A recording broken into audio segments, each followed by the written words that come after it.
Looking good.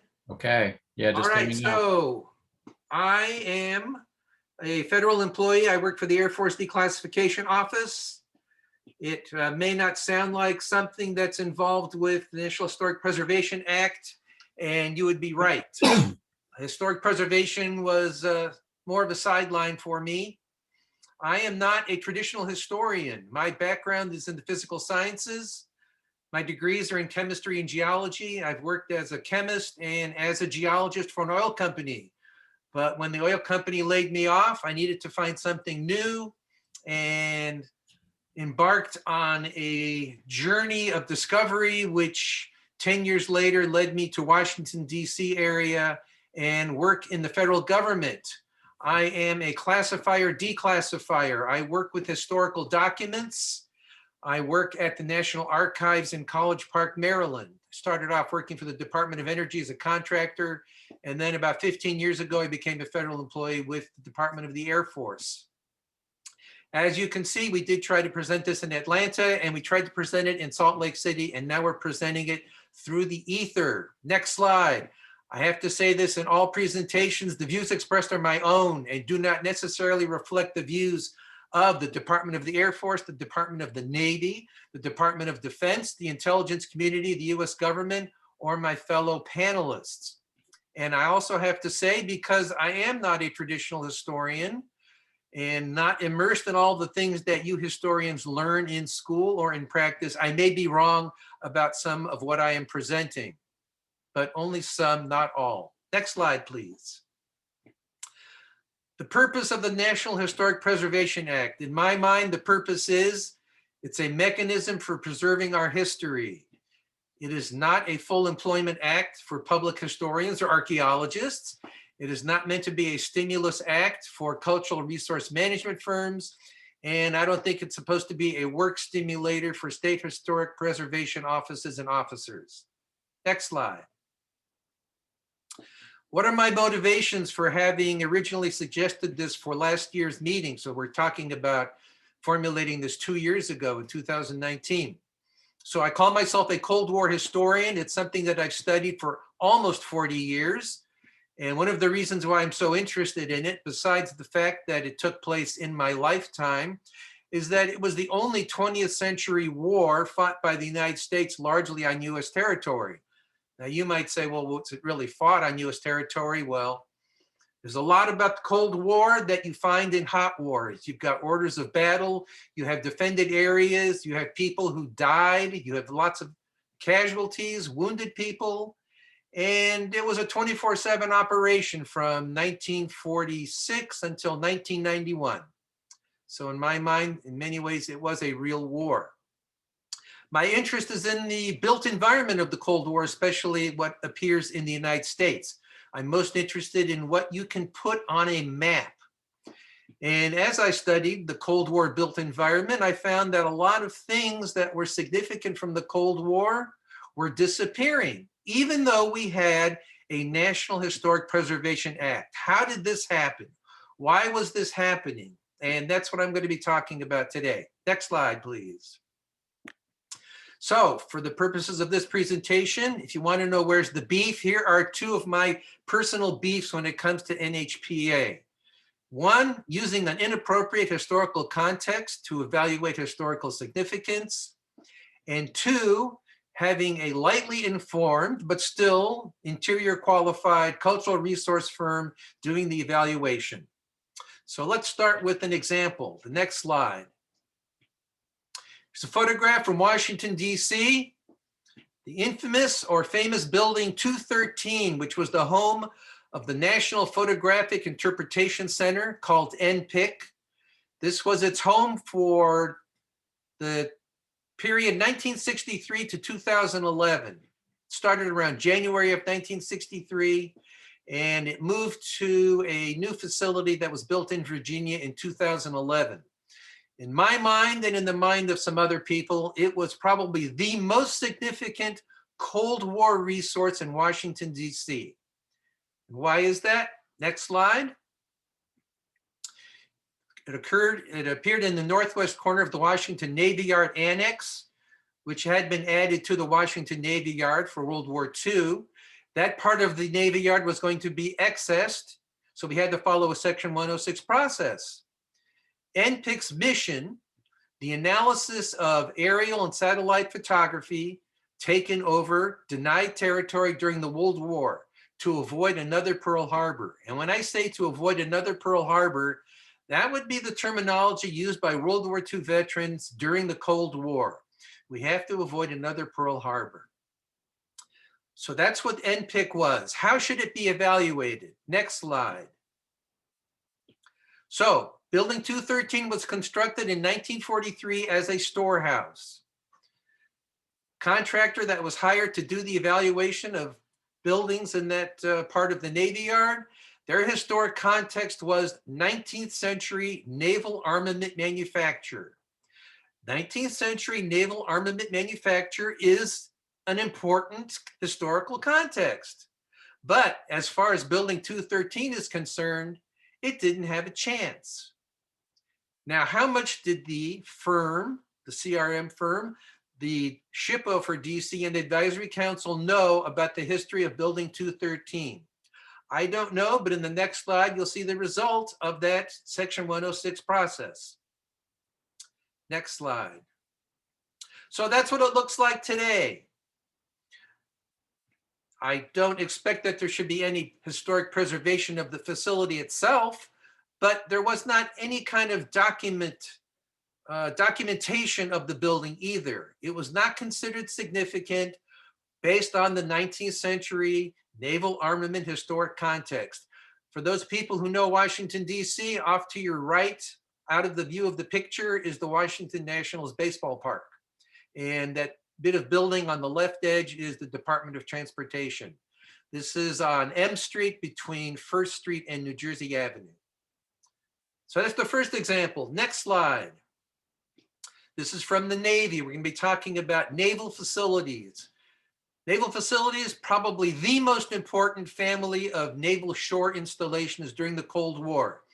Naval facilities were built to operate hydrophones out in the ocean to locate Soviet submarines and other vehicles which could pose a threat to the United States. Remember, we want to avoid another Pearl Harbor.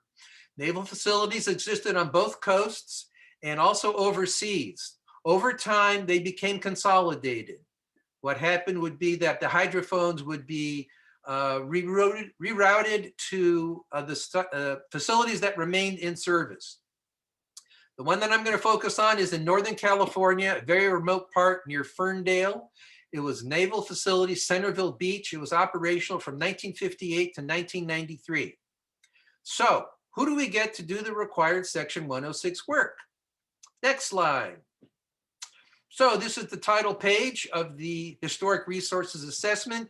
The work was done by William Self Associates, an archaeology firm. So Navy got an archaeology firm to do the study of a facility that was operational from 1958 to 1993. Next slide. This is what that facility looked like when it was operational. Not only was it a functional facility in terms of looking for submarines, but it was also the schoolhouse. This is where new sailors went to learn how to operate the equipment in the building that you see in the upper left of the photograph. That's the most important building, which you can tell by the double fences around the building. Next slide. Here are a couple of paragraphs from that Historic Resources Assessment. In the first paragraph in the middle, you can see more specific information on the mission remains classified. So the authors are saying, we didn't know what's going on there. And in the second paragraph, they say, even if we have more information, we don't think that there's a National Register Historic District or individual National Register eligible structures here. And so the next slide. This is what it looks like from the ocean side. And the next slide, this is what happened. It was erased from the ground because the Historic Resources Assessment said nothing National Register eligible there. Another historic resource lost in time. Next slide, and it's the last slide. So here are my suggested changes for the National Historic Preservation Act. multiple historic contexts are necessary. And for any potential contributing property, you need to search for the primary context. Second bullet, you should have subject matter experts review all reports, especially ones where there are findings of no significance. And thirdly, because I'm speaking, I hope, to an audience, all historians and no archaeologists, you should get historians to do your history, and in particular, knowledgeable historians. And that is the end of my presentation. I turn it over to Matt.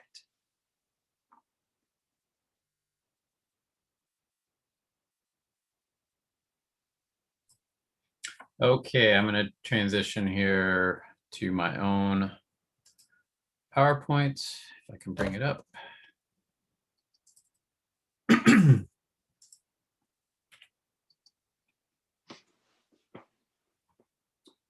Hopefully everybody sees my first slide, the title, the National Historic Preservation Act, An American Story.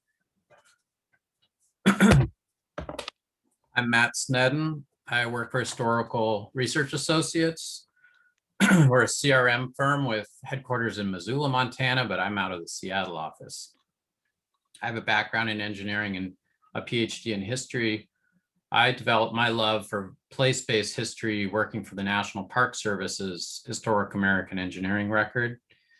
And I knew after those projects that I wanted to find a career that sort of looked like that. And so that's why I looked for work in CRM, and I'm coming at this talk from the perspective of a cultural resource management practitioner, which is admittedly a sort of limited look. I've called my contribution here the National Historic Preservation Act, An American Story, for a few reasons I'll explain shortly. It's meant to address Michael's very direct question, does the NHPA need fixing?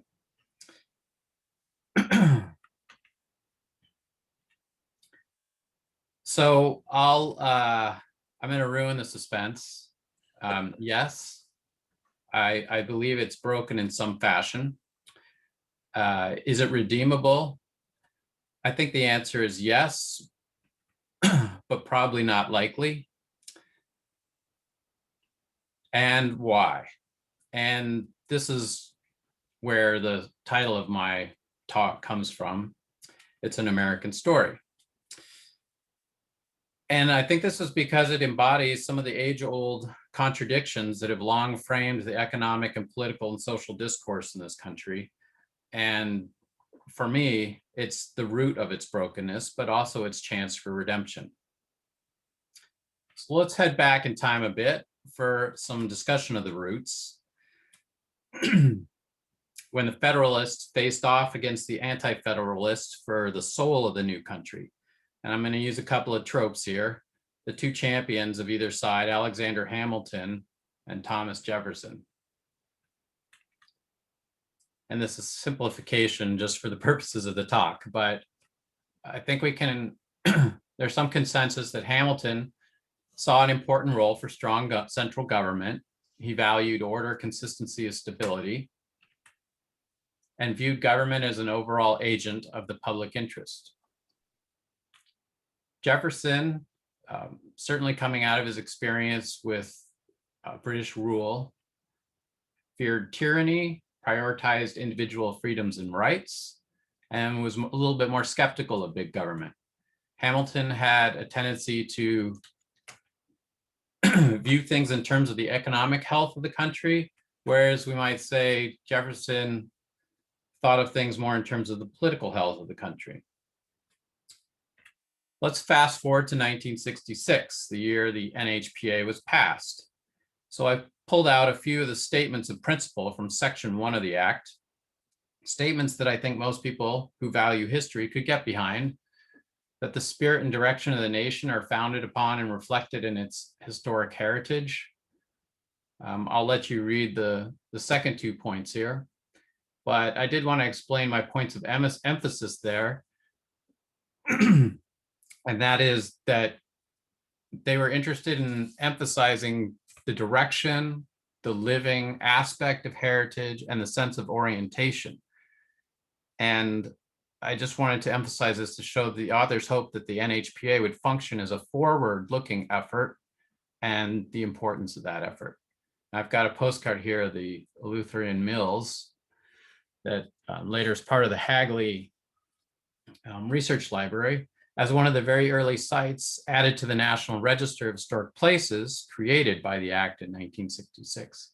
I thought this was somewhat amusing postcard because you may not be able to read the note on the side, which says, "These blow up occasionally, and then?" ? The act, in my interpretation, was a Hamiltonian one, with the idea that central government acted as an agent of the public good. However, digging deeper into the act, we find a few key provisions. Section 101, for example, where basically owners have to give consent to NRHP nominations or landmarks. And then secondly, in some of the code, the listing of private property in the National Register does not prohibit under federal law or regulation any actions which may otherwise be taken by the property owner with respect to the property. And then a quick statement about how federal agencies, while they have to go through the process, ultimately the decision rests with the federal agency making the undertaking. These I would characterize more in the Jeffersonian camp, a Jeffersonian counterbalance, one that emphasizes the preservation of individual liberties and rights.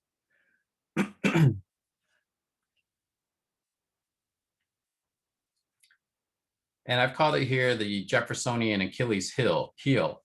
So the result, looking backward over some 55 years of the NHPA, is rather mind-boggling in my view. It's given rise to the development of massive bureaucratic apparatus, and I'm not saying that derogatively, but just thinking of all the SHPOs, the FIPOs, the TIPOs, the the National Park Service agencies, and American Council for Historic Preservation, all those apparatuses that grew up to implement the NHPA. Also, the millions of dollars invested in the various preservation acts and regulations that came with the act, and imagining its far-reaching regulatory effects, I think, that we see driving thousands of projects every day, maybe nationwide, that SHPOs across the nation see or that are in some sort of pending work. And as one critic called it, spawning the pernicious industry of CRM that goes along with doing some of the nuts and bolts aspect of the NHPA. Ultimately, all this investment and commitment for something that has, in my view, so little power to preserve in the end.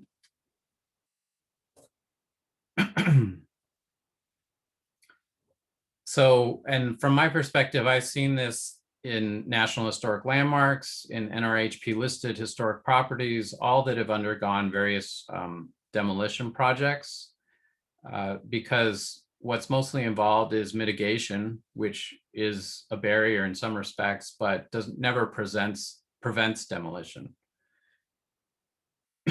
And all the scores of historic and architecturally significant buildings, say in my own city of Seattle, but across the country, you probably have your own stories that come down without any kind of recourse or review.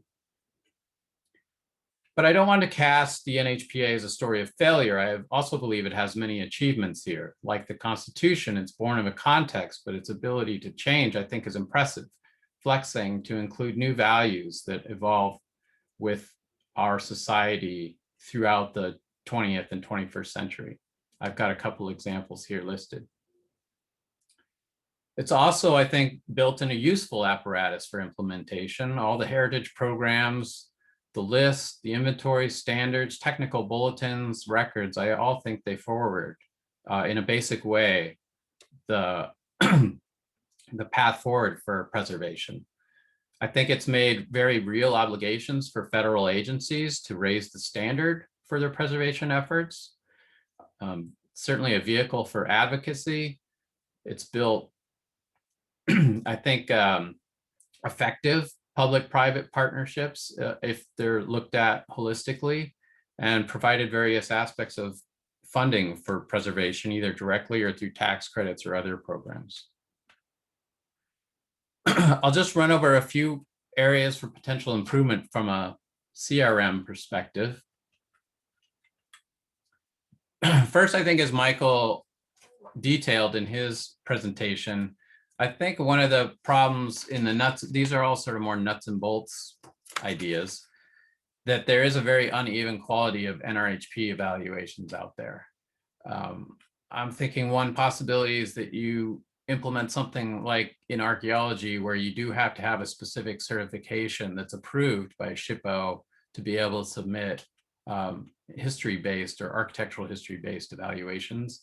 And also maybe CRM firms should know that SHPOs have more of a green light to reject substandard evaluations. There's also, from the other perspective, is there's unpredictable and sometimes idiosyncratic determinations of eligibility from state historic preservation offices. And most of these often don't have recourse for federal agencies or local governments or whoever is making the evaluation. And I wonder if there was a larger, perhaps part of the ACHP arbitrator that you could submit to help calibrate and better standardize evaluations and determinations nationwide. I also think there's a general question of where the NRHP is headed, what its real importance or purpose is for the 21st century. I think, and this comes mainly from my experiences in the Pacific Northwest, but in the language of the problem with criterion C under the evaluations, I'll give you a specific example of what I mean there. I would hope that there'd be better integration into early stages of project planning for regulatory and review work. That mainly would have to come out, I think, of new regulatory procedures. I think there's a way forward for a more efficient Section 106 reviews of certain kinds of projects. I'll give you another example of that too, but in first cases, I would wish that there was sort of a backward approach. And my example is like the replacement of a transmission line tower conductor wires. So it's something, one of the projects that we do for some of our clients.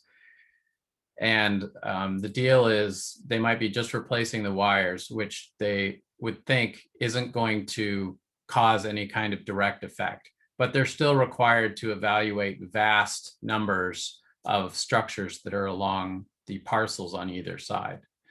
So I wonder if there was an assumption that if everything was eligible along those lines and it was still determined to have no adverse effect, that you wouldn't have to proceed forward with reviewing hundreds and hundreds of different resources that in the end would have no bearing on whether there's an adverse effect or not. It's just sort of a backwards way of looking at it. And I think this would save a lot of time and money and make agencies feel a little bit better about the NHPA and preservation in general. And finally, I think reaching a greater percentage of the population, I know the National Park Service already has a lot of great efforts towards this, but I wonder if we can think creatively about nationwide campaigns for what the NHPA is about, its purpose and its goals. This is a quick example of an evaluation that in Michael's view of that kind of specific example of some of the ones out there that we call kind of regurgitation of the NRHP criteria. So, you know, for this building that they're evaluating in 1958, they just state that it's not eligible because it's not associated with events that have made significant contributions to our broad problems of history under criteria A. And this is a real thing. There database that we look at in the inventories have these types of evaluations that are basically just regurgitations of the criteria without any kind of explanation.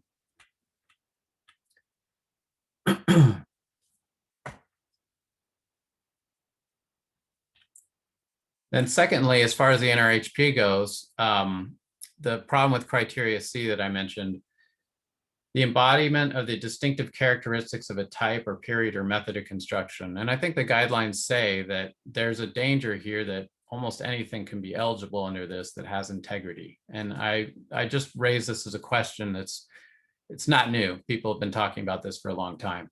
But what do you do with the thousands of really nice bungalows in the Seattle area that represent a method of construction and type and a period and have decent integrity, but perhaps lacks significance? And I would just say that one of the things that's been a challenge for me in my career is where to place significance on the priority level for the NRHP. Do we want the NRHP level to be more highly significance based or more integrity based? And that's something that's kind of a day-to-day working issue for us with the State Historic Preservation Office. So I'll try and conclude real quickly here. Find my last page. And I will say that hopefully from what I've laid out, it's clear that I believe that the NHPA was sort of broken from the start. The potential areas that I've described for improvements are really band-aids on the larger problem. I think in general, Americans are probably unwilling to give up personal liberty, particularly when it comes to property, for the idea that animates the NHPA, that heritage is vital to the common good. And you can contrast this with the approaches other countries have taken. So if you look at Japan, Italy, England, some other places, they've taken a different approach on the question of liberty versus property rights. Is there hope for redemption? I think so. As I'm going to put Hamilton's Bank in the background here, you know, there was a bitter fight over Hamilton's first federal bank, but it later became accepted and taken for granted, and it had a normalizing force for the role of government in American lives. I think preservation movement laws, we should remember, is a relatively recent development, especially, you know, just barely 55 years old with the act. Certainly it goes farther back, but as a pervasive force in American society and culture, I think it's still a relatively recent development. And finally, it's different on a local level, and I'll put the Pike Place Market from where I'm here, back here, that helped make some really toothy preservation laws in the city of Seattle that do not require owner consent.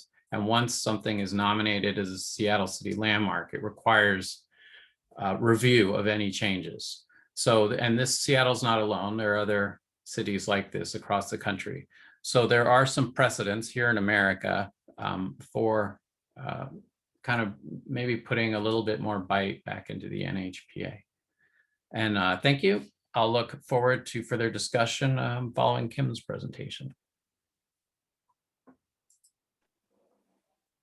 Thanks, Matt. And let me say, as someone who finally watched Hamilton just a couple weeks ago, that I deeply appreciate that reference now in a way that I wouldn't have it even until recently. I so wanted to make it a musical, but I just did not have the pipes for it. Just didn't, you know, I wouldn't be one to be able to do that either.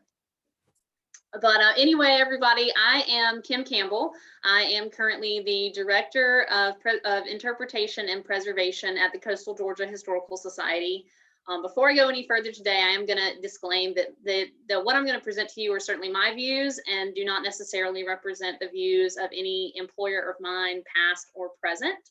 I'll also say that I love the conversations we get to have at conferences, but I always feel like we don't have enough time. So drop my Twitter handle in there. I would love to hear if you maybe don't have thoughts this afternoon, but if you're thinking about these issues as they go forward, I would love to continue the conversation about what we're going to talk about. So before I joined the Coastal Georgia Historical Society, I worked as the Director of Preservation Field Services at the Historic Macon Foundation in Macon, Georgia. In that position, I served as the primary contact for the organization's historic tax credit consulting business. So beginning in at least 2014 and continuing through to this day, the city of Macon, Georgia leads the state in the number of submitted and approved historic tax credit applications. And the overwhelming majority of those applications went through Historic Macon. And for 2014 through 2018, that means my hands. So I was a key part of the system we have created in this country to really make the NHPA effective on sort of a private level. And so I saw up close some really great successes, one of which is this example here, the James and Olive Porterhouse. Really complicated case, as you can read from the description there. But also in that role, I saw a number of ways that the system fails us, as in this example here. So in 2018, I left the Historic Macon Foundation, and one of the central reasons that I wound up leaving is that I was completely disillusioned with how we were allowing theoretical constructs of architectural integrity to not just hold back creative reuse of historic structures and buildings, but also we were literally withholding the possibility of revitalization from many communities through that. So a year ago, if you had asked me to do a talk about the NHPA and is it broken, I would have treated you all to a long soapbox about how the Secretary of the Interior standards for rehabilitation inappropriately limit preservation, and they sometimes even prevent projects altogether. And while I still firmly believe that the current application of the standards for rehabilitation are flawed, I now feel that that argument is a really good example of not being able to see the forest because you've been too busy looking at the trees. So these couple slides here is a great example of a project that almost didn't happen because of the way the standards were being applied. But I am actually not going to focus on the standards at all today. Instead, what I'm going to present today is that the National Historic Preservation Act doesn't need to be fixed. We actually need to toss it out and we need to start all over. So what I'd like to do this afternoon is present 3 different examples that I worked with in Macon. They're going to demonstrate whether to me the structural failings of the NHPA, and then I want to talk briefly about what I see coming up in its place. So my first example is Section 106 and the interstate. So Michael has already shared his examples about the failures he's seen in Section 106, and I want to add another case study to this list. So not only was Section 106 in this case ineffective at protecting historic properties, its current application actually still perpetuates structural racism in this specific example of I-75 in Macon, Georgia. So there is a lot of research on the toll interstate construction has taken on minority communities. This is I-75 and I-16 in Macon, Georgia. I-75 begins in Michigan around the Canadian border, and it runs all the way down to Miami, Florida. So originally, this interstate was run through in the 1970s, and it blew right through the historically African-American neighborhood of Pleasant Hill. So you can see it outlined in green here. What wound up happening is that about 25% of the neighborhood is over on the east side of the interstate, and the other 75% wound up on the west side. Pleasant Hill started in Reconstruction, and so it was 100 years old, 100 years plus old when the interstate originally ran through it. So despite being clearly historic, over 50 years old, it was not significant by the standards of the National Register at the time. You could probably argue that in this particular example, that was almost 50 years ago, and things would be different today. Here's I-75 northbound before it's been widening. Well, in 2016, construction began on this project for the widening project. Now, Pleasant Hill was listed in the National Register in 1985, so there's no avoiding some mitigation with this project today. They're spending over $500 million to widen the roads. Here's a rendering of what they expect it to look like. Roughly $10 million of that is being spent to mitigate the impacts on the historic Pleasant Hill neighborhood. So some of the things the mitigation includes, actually first, the mitigation, I'm going to go ahead and spoil the story. We consider it a success. That's how we talk about it. And we'll go through some of the reasons for that. So there are 2 new parks that are being created. They're right on the sides of the interstate. A community resource center is being built in Little Richard's childhood home. There has been a heritage tour and oral histories have been collected as part of this project. And DOT even agreed to pay for the relocation of up to 20 residential structures that would otherwise have been demolished due to the widening of the road. And so this is a success, and I agree that on the surface, these are really good projects, and they're owed in a large part to the advocacy of Pleasant Hill's community leaders. But the sad part is this mitigation doesn't really help with long-term effects. There's no ongoing funding, so it doesn't ensure that those parks are maintained. It doesn't necessarily ensure that this really great heritage tour and the oral histories remain easily accessible.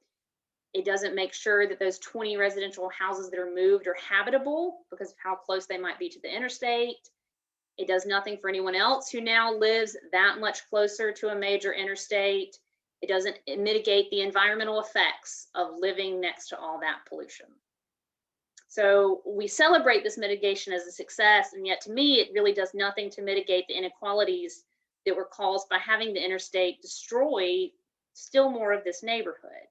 The NHPA, the National Register, they didn't value this neighborhood in the 1970s, honestly, probably because it was historically Black. And so today, what that means is the best protections our system offer are just too little, too late. So I'm going to shift gears a little bit. I told you I did a lot of historic tax credit consulting. So my second example is residential tax credits in low-income communities. So many of you probably already know this, but historic tax credits are, of course, not originally part of the National Historic Preservation Act. They are a key aspect of how we utilize it today, though. The first federal tax credit went into effect in 1976. And I would say, like many other rewrites of our country's tax code, rehabilitation tax credits don't really do a lot for your average American, particularly on the federal level. But what I'm going to talk about today is actually specifically a Georgia program. So in the state of Georgia, there is a program that allows for private residences that are certified historic structures to receive state income tax credits for qualified rehabilitation work. What that basically means is that you're eligible for the program if you have a home that is listed in the National Register as either individually or as a contributing structure within a National Register historic district. That's your first step. The second step is to begin to qualify. You have to spend at least $25,000 on qualified work, which is essentially things like repair and maintenance of the historic structure. Think about that as opposed to building a new addition, which is not considered qualified work. After you spend that $25,000 or that minimum of $25,000, you will then receive 25% of the qualified expenses you spent back as a tax credit that you get used against your state income tax that you owe in the year you complete the project or after that. So probably from the description, you can tell there's a limited number of people who can take advantage of that program, since you need to have $25,000 for be able to get $25,000 of credit to even start. And it's often houses like this one. It is as big as it looks in the picture in real life. But in Georgia, someone did notice that fact in the law. And so they came up with a little wrinkle. What they decided is this same program will change a little bit if you live in a Housing and Urban Development Authority defined low income census tract. So you can qualify by only spending $5,000. And then instead of 25%, you get 30% of those qualified expenses back as state income tax credits. Again, on its face, this program sounds great. It should help residents of long-term residents of historic neighborhoods, which in the case of Macon, two of the oldest historic neighborhoods were predominantly African-American, particularly the long-term residents. It should help them make improvements to their homes, which are more likely to be the vernacular type structures as you see in this image. In my experience, though, there was not a single long-term resident who ever took advantage of this program. They either didn't have $5,000 up front to spare for the project. They might have had little to no use for the income tax credits, which again can only be used against state income tax you owe after the project is complete. They also expire within 10 years. Or I think probably even more common, they just couldn't penetrate the system. we at Historic Macon made an entire business of this, charging a minimum of $1,200 per project to fill out the applications because of the amount of time and the expertise it just takes to navigate the process. I did see this 30% program used a lot in the 4 years that I was there. I only had one client who wasn't white use it though.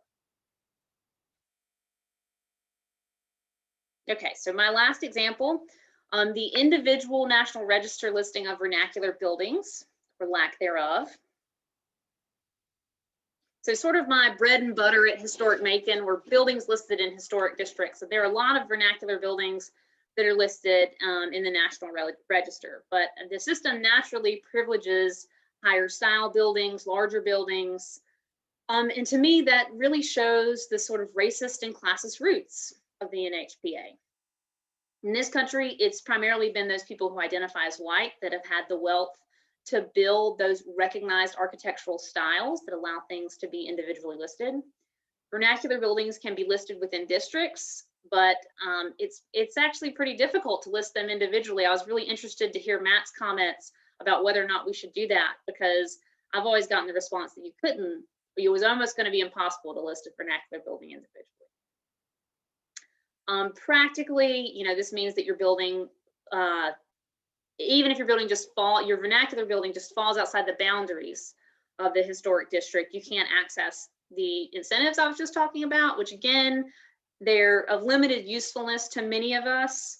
But being ineligible for the National Register also means that the sort of official federal government recognition that your building is, quote, worthy of preservation is not there. Your building is not worthy on a federal level. So I want to take a minute and look at some examples. So the building you're looking at right now is in the National Register. When this photograph was taken, you can see it was in pretty bad shape. It's in the East Macon Historic District. You can see that it's had some changes to character. Obviously, it has some loss of historic material as well. But again, it is a contributing structure. So it was able to take advantage of tax incentives. This house here is in a little bit better condition. Also has some character loss, of course, though, and it is also in the National Register because it is in the Macon Historic District. This final house is not in the National Register, although it is certainly in better condition than the first one and arguably has more character remaining than the other two. The reason it's not in the National Register is that it sits, if you can see there in the map, Bashinsky Fine Gems and Jewelry. It's one of those little 4 houses right across the street there, right across Riverside Drive.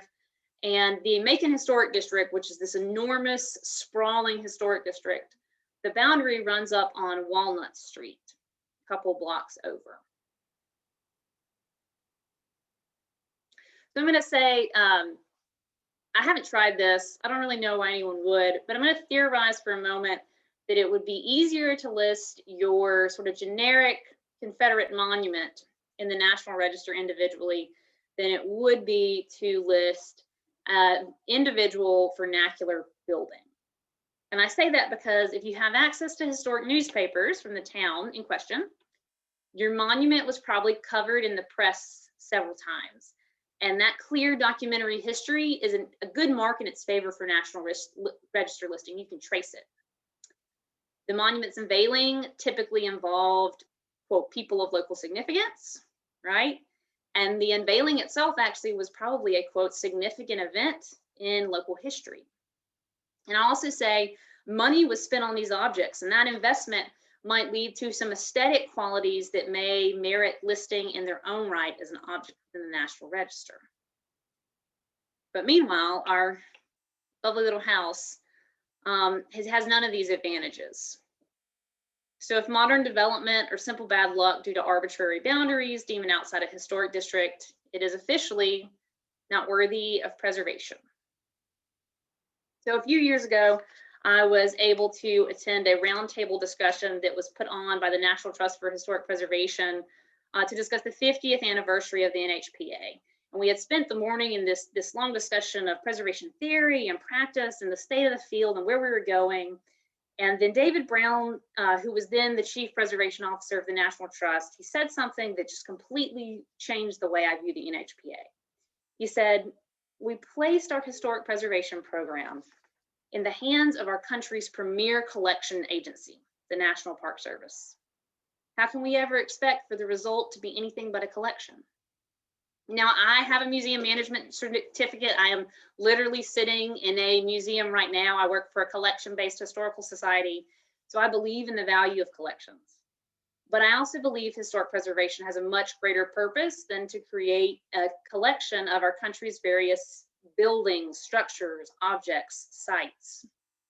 I think many preservationists are afraid to heavily criticize the NHPA, much less call for its abolition, because they worry we'll lose all support from the wider public. And I think that fear is really just holding us back. We're so afraid of losing what we have that we refuse to allow ourselves to dream for more effective and more equitable preservation.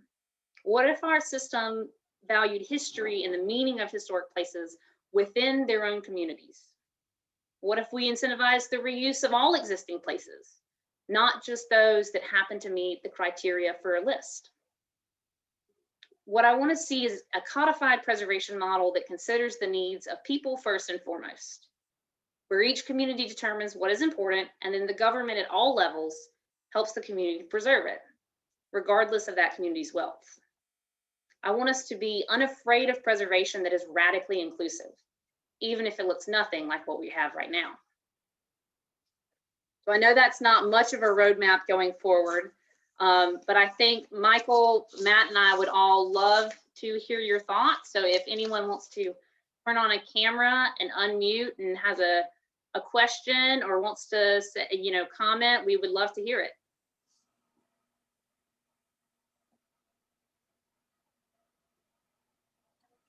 Especially from people who think the National Historic Preservation Act is just fine.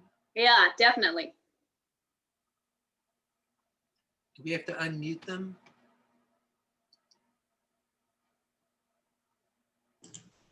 I see some folks. I can start. I have opinions.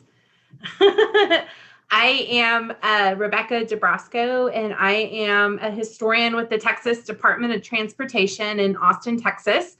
I also do a lot of work and research in the African American community, specifically around African American education in schools, but that's like expanded. And I'm going to actually not touch the interstate and continued problems, because I have a lot to say about that too, but I would talk for the rest of this session just to talk about that. So I won't put that in place, but I want to tell y'all a recent story. So I've been working with the alumni of the African American High School here in Austin. And it was a school, it was one of the schools that was long-term school, and it had 3 different iterations, and there was a 1953 school building, and it was the only one left based on fire and demolition at the other ones. And the school building itself got replaced for a new school. But associated with that 1953 school was the very own football stadium. And so in the majority of Texas and across the South, the African American public high school usually played at the white public high school's stadium. They didn't have their own. They had to play on Wednesday and Thursday nights because Friday nights were for the white people. And in Texas, from what we can tell, there were only 3 stadiums built African American high schools. And then this one is the only one that actually still remains. But I have gotten a lot of pushback from the Register of Historic Places and from the people who make determinations of eligibility here in Texas about the integrity stadium, because the school building itself is no longer there, because the bleachers that seated 7,000 attendees are no longer there, because the stadium has survived over time through a whole bunch of disinvestment and neglect. The school itself closed in 1971 for integration. That was the solution. And then things just kind of sat there and fell apart. And And to me, the story, the significance of that site kind of overrides the issue of integrity. So that kind of goes back to that discussion about, oh, we have all these intact bungalows. Where does significance lie? And then it also, you know, the integrity put so much emphasis on how things looked in a period of significance. The integrity itself could tell the story of the changes over time, especially for these communities that tended to be, you know, not have this investment, that tended to be discriminated against, that had to cobble and change things together because that was how they had to work with community. And so that to me is one of the big things, the big problems I see with the NHPA, where it's more of a national register thing, but just this whole aspect of so much emphasis, like a lot of the presenters said, on the integrity, where we're looking at that so much, we lack everything else that goes along behind it and could lack telling the stories of these places or rehabilitating them or redeveloping them because we're just so narrowly focused on how a building looks during a certain defined period of significance. Thank you. Yeah, Rebecca, I totally agree. I ran into that a lot, and that was sort of a lot of how I kind of got to where I am today, was looking at that and looking at so many communities that still had these homes, still had these houses, and had survived, but they didn't have good integrity, or they didn't, and you know, the building wasn't significant because it didn't, I don't know, it didn't have enough style or something. But when you get to talking to people, it's what it meant to them, and it meant so much more. And so I think part of where I've kind of come to NHPA abolition and start over is I think that integrity is so heavily baked into the system that we need a new paradigm. We need a new way to think. And I think too, it's not just about places to me now. I think it's thinking more broadly. Are there cultural practices? So I'm down in Southeast Georgia now, and I think a lot about sweetgrass basket weaving. And selfishly, I love tasting different food. And so the Gullah Geechee food culture and the work we see with people in restaurants doing that, and, you know, retaining those cultural practices. And is there a way that whatever replaces NHPA, you know, can it maintain, does it have a place for all of those things? Can we break the box of just thinking about like buildings and structures and objects and sites? And then I think I see in the chat, Megan Smith says, as both a public historian and archaeologist, I agree with requiring specific experienced personnel to help create these reports. They are out there, but we need more who understand how to properly do research because of how much impact their work has for immediate projects and future projects using it as reference. And then Kim, would you consider this thinking as decolonizing the NHPA? Yeah, I do. I think it's very related, right? It's the same concept, is that I think preservation has to be more inclusive as we go forward. And I think that the current tools at our disposal have at their roots inequalities that are hard to correct with the Band-Aids. And that's not to say that we should stop doing everything we're doing now. I don't think we should stop using tax credits. I don't think we should stop using National Register listing. I just think that we can do better, and we need to think about how we can do better.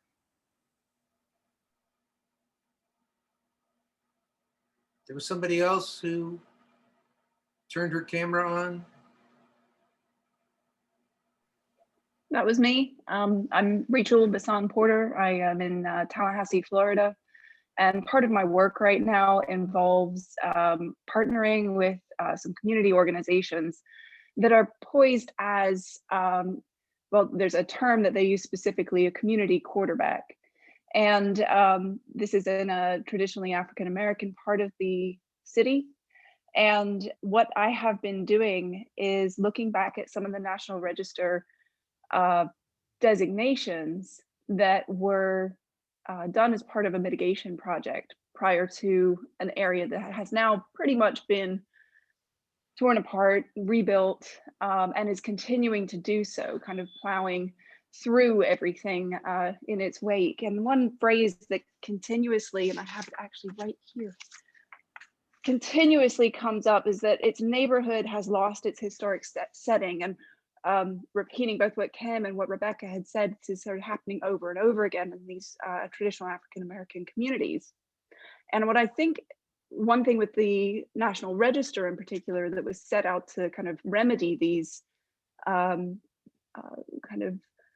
they don't quite fit in the box. You know, the idea of the traditional cultural property, but then those traditional cultural property designations, again, you need somebody who is able to kind of pull it out of a box here with criterion C and add it over here. But I don't think that there's that facility within the National Register to kind of cobble it together. And I think that we are outgrowing some of the designations and what they are, the categories, I should say, and what they are meaning for communities, that there's a very real consequence when an archaeological firm comes in and says, there's no integrity here. You know, and the entire neighborhood has gone. And I'm actually working on building tours of a site that is all brand new and shiny, and I'm telling them what was there before. So it's a really interesting situation, but I do think that conversations like this are really important to keep going, and for the National Register criterion to just be modernized, to be made a little more thoughtful, to incorporate those cultural aspects, because yeah, the neighborhood actually did very much have a historic setting. It's more like what Rebecca was describing, than this house is perfectly intact and has been built upon just with this historic time frame, this one moment in time in mind. Thank you.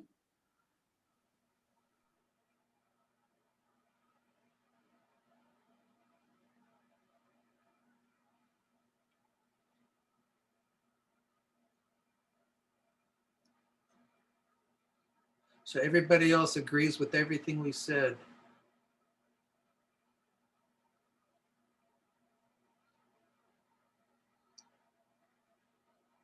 No?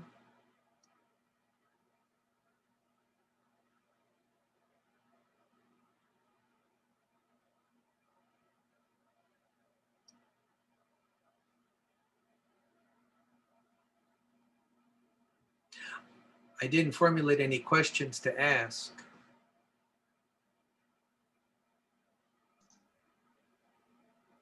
I guess too, Michael, we asked for comments. So if anyone has any questions or wants us to clarify anything, I think we'd all be happy to do that.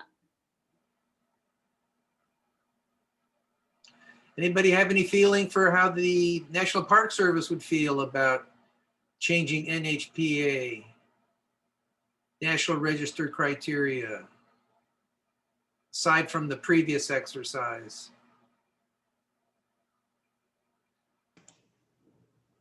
Whatever happened to their update to the traditional cultural properties bulletin?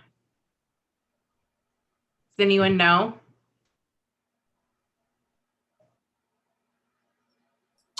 I don't. Nope. I know there's been quite a bit of turnover in that section of the Park Service, so perhaps they didn't have the continuity of personnel to execute that.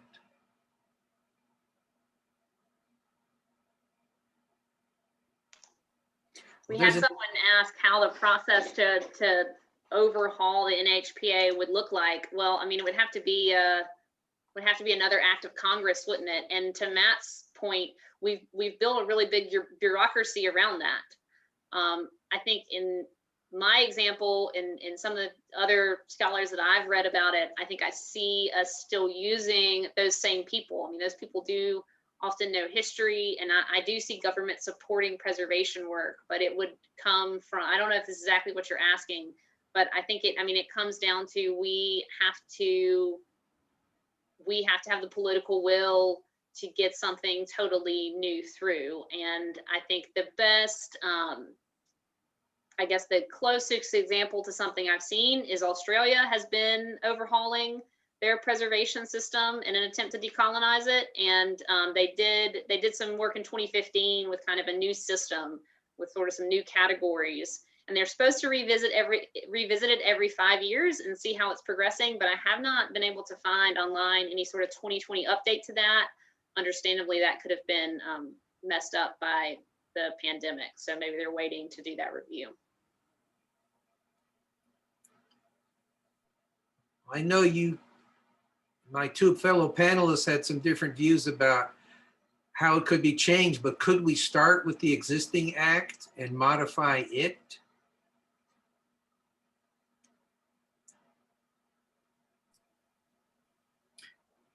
Well, I think I had that one slide about how in my view, the act itself, if you read the language of it, has quite a bit of flexibility built into it. It's more the nuts and bolts of the implementation that come through the code and, for example, the National Park Service guidelines on how to evaluate a historic property. And I've read some, there was that 50-year anniversary celebration of or commemoration of the passage of the NHPA. And some of the former keepers remarked that they were most proud about how it was able to flex in some degrees to capture some underrepresented historic properties. So I don't know if it's perfect, but I feel like it has enough of the framework to adapt as people's values about what's worth preserving change. But certainly there's some, as Kim's noted, as Michael's noted, and other people here, that there's the devil's in the details about what integrity is, what significance is. And it's a little hard to unpack some of the racial and social and economic inequalities that come out of a simple statement like evaluating integrity. There's whole communities of people that maybe weren't necessarily able to keep their houses up as the way that they wanted to, and that ends up affecting an NRHP evaluation 40 years later. So it's, certainly not an easy question, but I guess I'm a little optimistic about the basic framework of the NHPA. Well, I think one way you could approach it is to just take the failures and then try to transpose them to the part of the act that is not satisfying what you wanted to see accomplished instead. So when I say, well, don't have archaeologists do history, well, you could put something like that in the act. Or expanding historical contexts, multiplying the numbers of historical context. You could be that specific. Yeah, and states states have requirements for archaeologists for area expertise. They have to get listed and able to get their permit and able to do the work. There's nothing really like that in architectural history. So those are state requirements. There could be a federal requirement to also meet basic certification needs. But, we talk about the opposite in our own firm about how sometimes our archaeologists are doing more historic work, but they would never think of the opposite, a historian out there doing archaeology. So it's, I don't think that's a huge barrier personally to have a different kind of certification. We have a question. The importance of know-how or navigating complex preservation paperwork and systems has come up several times. What kind of work can practitioners do in the field to help develop that set of expertise in communities? How can we level the field to make preservation affordable and meaningful to more communities? I don't know. To me, so I did hundreds of tax credit applications, and you basically had to have a graduate degree to understand what was being asked of you, to understand how to interpret what was happening. And I think if we had funded SHPO in Georgia the way we could, those were people that could have helped, right? They could help people navigate the system, but also we have this issue of not funding preservation fully at any level. And so they couldn't help people navigate it. So to me, part of it is, again, rethinking the paradigm, right? why is the emphasis on integrity? Why are we not looking back to the history of the community? There's still sometimes a fight. I've run into occasions where oral history was not held as highly as documentary history. And that bias against it also made it harder for your average person to sort of access the system, to access the National Register and do it that way. So I think that's part of it. And I think it's part of it too. I mean, we do as professionals, we sometimes guard what we know, right? Because otherwise we're putting ourselves out of a job.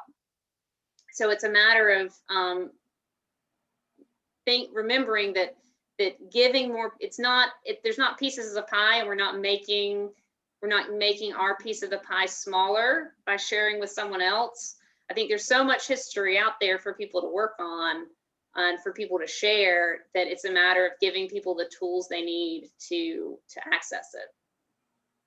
Matt, Michael, did y'all have any thoughts on that? I think you mentioned that as well, something about that as well, Michael. Matt. Yeah, my only experience with that is sort of on a local level, where the city of Seattle, they have a pretty robust Department of Neighborhoods, and they'll do pop-up,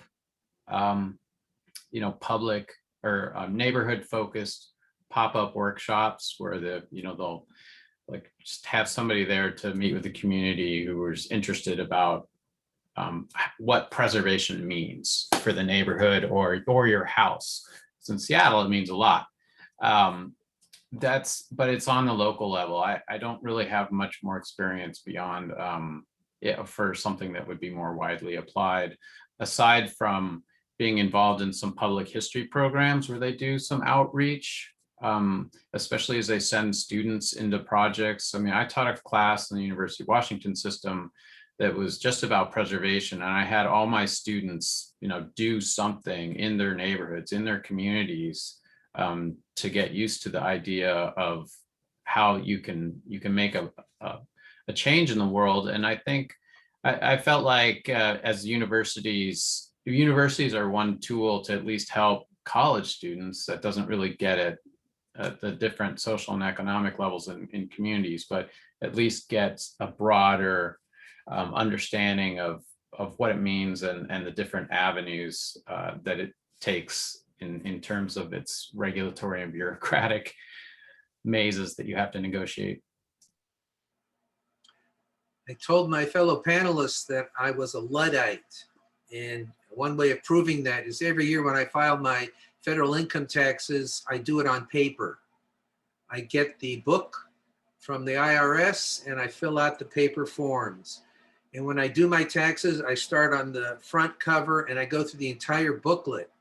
And in the booklet, they have in several places, I think, announcements about tax assistance for low-income people. And if that kind of tax assistance would provide information about tax credits, that would be a way for people of low income communities to learn about that possibility. And I don't know if that's being done now or not, but that would be one way to introduce it to people who might not otherwise know about it. And it should all be kind of federal. So I'm not sure who would provide the information, but perhaps the people who provide that tax assistance would need to be educated on the tax credits that Kim talked about. We had a couple other questions. We had, with the new head of the Department of Interior, do you think now is a good time to bring these changes forward? Yeah, I do think we're at a political moment where we could change preservation for the better, right? Because we proved there wasn't bipartisan support, and we can still get things passed at this point. So this is a good time to think about that right now. And then we had another comment that was, I think the fear of overhauling or replacing the NHPA is real for many of us, especially because of the very polar shifts in political ideologies occurring. If we don't have something concrete in place to replace it, could we end up with nothing? Is that something we can work with and adapt as a framework better than nothing? Yeah, so I don't think we stop what we're doing right now, right? I think we continue to, the goal is to work with what you have, use the tools you've got, improve them where you can, but I don't think you lose sight of what you really want. and what you really see in the future. I think, you know, if we really want to turn the model on its head, I think it's just, you know, some of the things that Rebecca brought up and Rachel brought up that they've seen in their communities that were similar to what I saw. I think that we've adapted the tools. There is flexibility, but at the end of the day, I think we can do better. And so I think that we look to other examples. Again, I think I mentioned Australia a few minutes ago. So but to answer your question, I don't think we go and just say, let's take down the NHPA and not have another plan. But if we're not talking about what we want, if we're not talking about the future, then we're never going to have a plan to go back with. So I think we have to have these conversations now to take advantage of this political moment when we could maybe affect real change. Well, Heather, are you indicating that there's a sunset provision for NHPA and that it comes up for renewal on a regular basis? And if we decide, and if we talk about changing it, that the existing law won't be renewed and that that's the way that it would go away?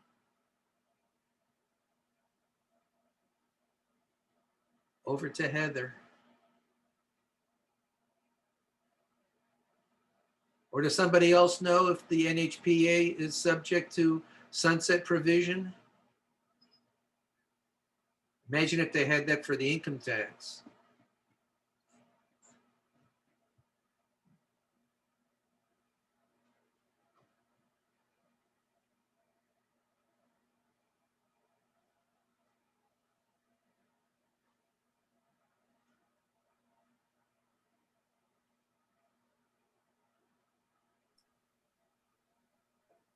I don't know about any sunset provision. I know that it certainly gets suggestions for amendments here and there.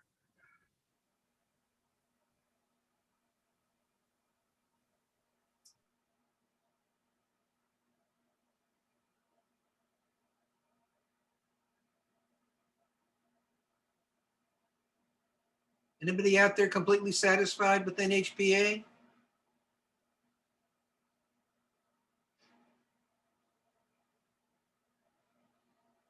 Because we can all get together and march down on the Department of the Interior.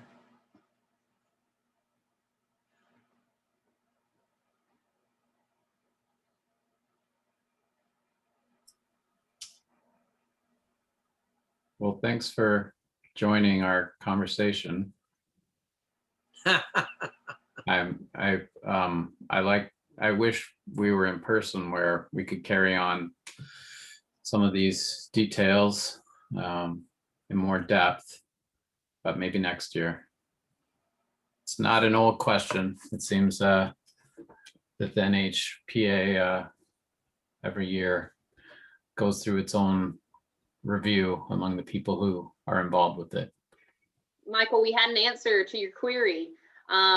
We had someone comment that he doesn't think there is a problem with the existing NHPA, but he thinks the problems that we're discussing are largely at individual state SHPOs, Departments of History and Archaeology, and how the states implement the NHPA. So that was Andrew Higgs with Higgs Research and Consulting. But if you constrain the practitioners by being more specific in the law, then they wouldn't be able to freelance it so readily. That would be my goal for changing the NHPA. A little too flexible, perhaps.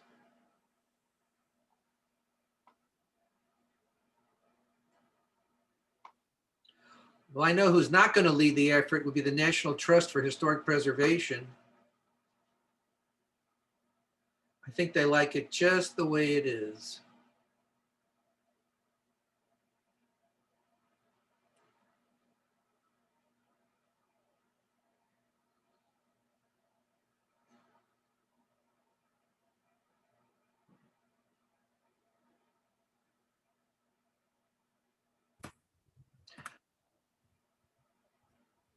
Hi, I have a question.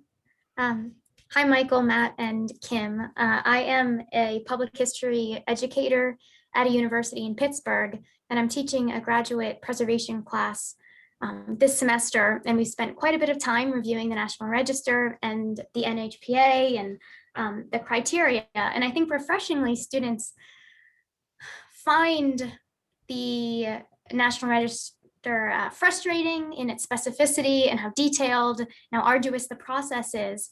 But increasingly, they're like, well, maybe all of the most important preservation is happening at the local level through local programs, through community organizations.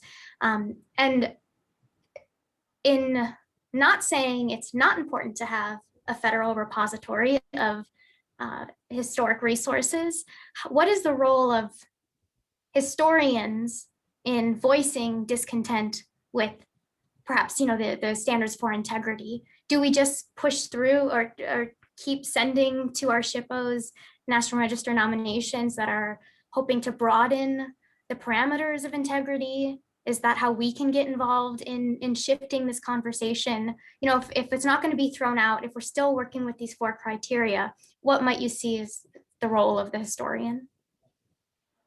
Thank you.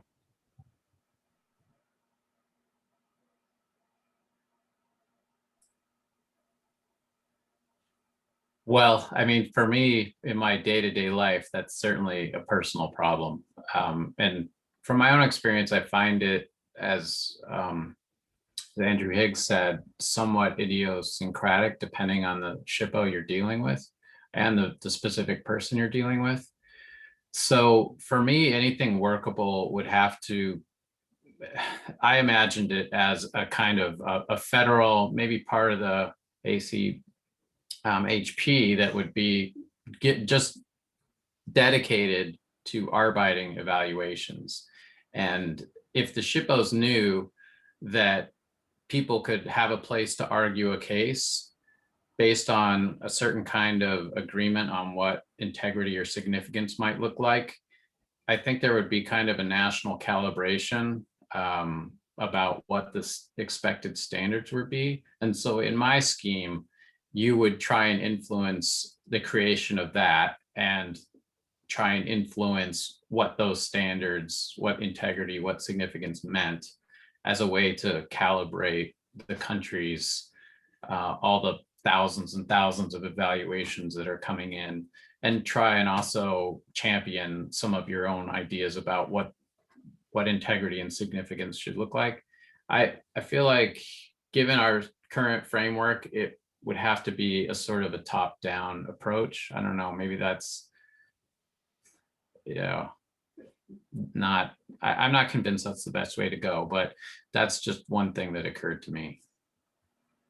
I think one important role for historians is in reviewing nominations in this 106 process, especially where there's a finding of no significance. I remember out at Vandenberg Air Force Base, they wanted to change the underground capsule for a Minuteman launch facility. And this is one that was put online during the Cuban Missile Crisis. And it turns out that the missiles at Vandenberg, the Minuteman, were targeted on Cuba. It's not readily known. And it's very iconic to have the 2 crew members in the underground capsule separated by about 12 feet. Each one had to turn a key at the same time in order to launch the missile. And what they were going to do was put the 2 people together, and they had to turn 2 keys each simultaneously. And so they were going to eliminate that iconic picture. And they said, no significance, not a big deal. And if a historian had been able to review that and tell them, no, that is a big deal.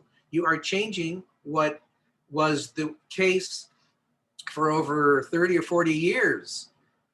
That's a role where I think the historian can intervene and have a say and make a big difference, especially when something's going to be modified or destroyed.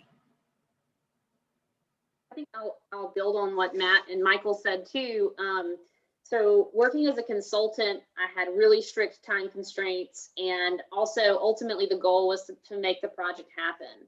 So I think especially as an independent scholar or being within the academy and the freedom that students sometimes have with the work that they're doing, they, as Matt was saying, have the opportunity to push the concepts we're currently working with about integrity, about what is significant. And I think too, just the simple importance of telling like telling other histories and showing where this, even if it sometimes means that you're not successful, right? Like if you're shooting for National Register nomination and you get told it's not significant enough or you don't have enough evidence. The example I'll use is that one of the things that will always hurt my heart, that house that I showed y'all, the one that was the Chateau-esque style, it was moved post period of significance. We did get it listed. It did go through this phased tax credit project. So, I mean, it was successful by all the metrics that anyone cared about, except me as a public historian, because I got the house listed under criteria C, which is architectural significance. To me, the real significance of the house was the fact that the man who had it built because he was gay. And that's where he would meet his lover, and his wife never stayed there. And that's a story we couldn't tell because there was no documentary evidence. And so everything I had was oral history, second account. And I was afraid to even mention that in the National Register listing process, not because I felt like it wouldn't ultimately be listed for C, criteria C, right, architecturally, but because of the time constraint I was under. So there was some other politics with it. Someone misspoke initially and said, oh yeah, move the house and it'll be fine. You can still get tax credits. And of course, no one could afford to do the process without the tax credits, and the tax credits were dependent on the National Register listing, and the thing was never in the National Register to start with. It was only eligible. And so I just didn't have the time to even try. So officially that building is not listed for, to me, the most significant reason, the reason it was built. The reason that he had this house in this style, and it's got this really weird layout where like there's owners' quarters that are really small, but then there's the keeper's part that's really big and like a home, because that's where he stayed with his lover at. And so it's just, it's heartbreaking that I couldn't tell that history as a consultant. So for me, for historians that have the time and have the opportunity to try for those things, I think it's really important. I think it's another way to tell inclusive stories, right? Again, we need to use the tools that we have while we have them, but I don't think we don't dream bigger. But oral history can be included. It can, but when it comes from a generation back and someone else, and if you've got limited sources, it absolutely can be included. It can be challenging when your documentary evidence is something else and when your time frame is now.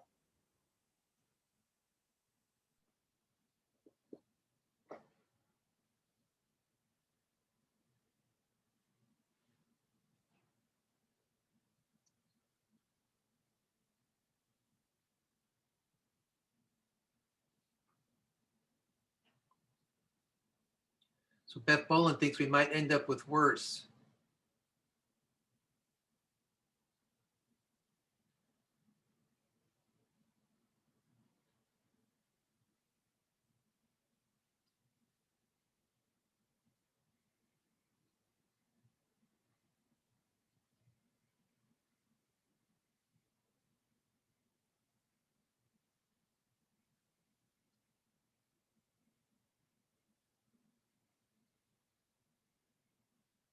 Nothing ventured, nothing gained.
Anybody else?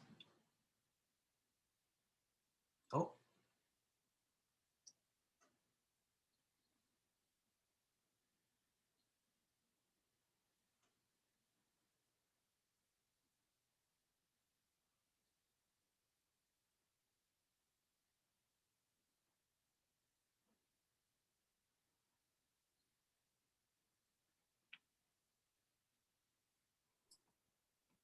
Yeah, just one quick comment about the way the Section 106 is set up. That was quite a shock for me coming out of grad school, where you get quite a bit of time to research and work on anything you're submitting, to have somebody hand you, oh, you have 12 hours to get this project done.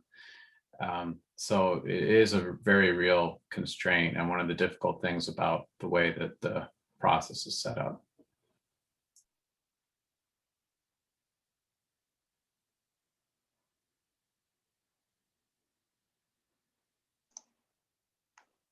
Yeah, so while we have a couple minutes, just a thank you to Michael for letting us do this today. I know he wanted to do this in Atlanta, and then we were going to do it in Salt Lake, and now we're doing it over the web. But thanks to Michael for that, and then a shout out to the Hutchinson Design Group that is running the logistics for the virtual conference. They have made it super easy to get to talk to everybody. And then thank you to all of you for your comments and your thoughts.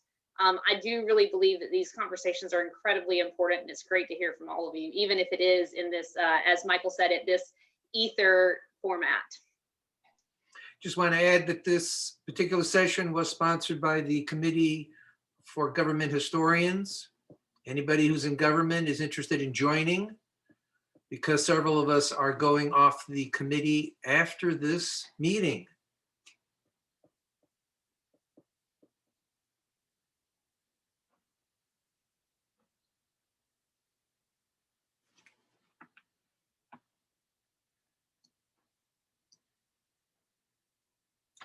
Championing to bring historians together.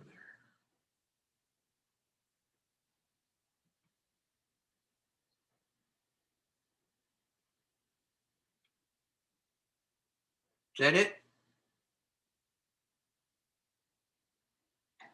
How does one join this committee? There's supposed to be a meeting, but you can get in touch with one of the co-chairs, Rebecca DeBrasco, who was on their initial conversation after our presentations. She's a co-chair, and Christine Radarski is the other co-chair of the committee. I think you might be able to make a connection with them through the website for NCPH. I hope that's a way to do it. Unfortunately, I don't know the way to do it off the top of my head. I did it in person at a meeting. That's one way it can be done. Next year in Montreal. Yeah, we hope to be there. All right. Thank you, fellow panel members. And thanks, Michael, for organizing. Have to come up with something different next year. All right. Thank you, Kim. Thank you, Matt.